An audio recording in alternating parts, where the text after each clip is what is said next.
This is a gas engine designed for model RC cars. While there are many parts to this engine, we will discuss the crankshaft, carburetor, and cylinder head. First, we have the carburetor body. This part appears to have been made via fiber-reinforced injection molding with a multi-piece mold to allow all geometry to be made in one operation. There are multiple pieces of evidence to support this conclusion. The first piece of evidence that suggests this part was injection molded is the presence of parting lines along the vertical axis of the part and around the intake taper. Another piece of evidence that indicates the fiber-reinforced injection molding of this part is the appearance of directional fibers radiating away from the sprue removal mark. The final evidence for this part being injection molded is the sprue removal mark, where the injection molding sprue is cut away from the finished part.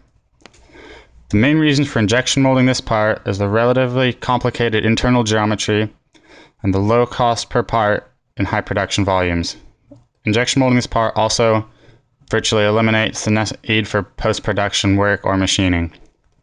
Other production methods for this part include casting and CNC milling.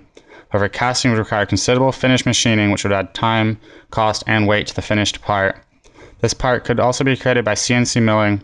However, on a conventional 3-axis CNC mill, this part would require at least 7 machine operations. Seen here is the crankshaft for the RC engine. This piece translates the reciprocating motion of the piston to the rotational motion. It is a monolithic piece, and we believe it was created using powdered metallurgy due to the rough surface finish on the unmachined parts.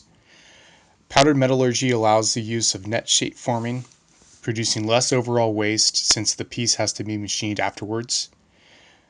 The machining processes required after production include milling the intake cavity, which can be seen here, and turning to create a smooth surface for bearings and to cut the threads for the flywheel securing nut.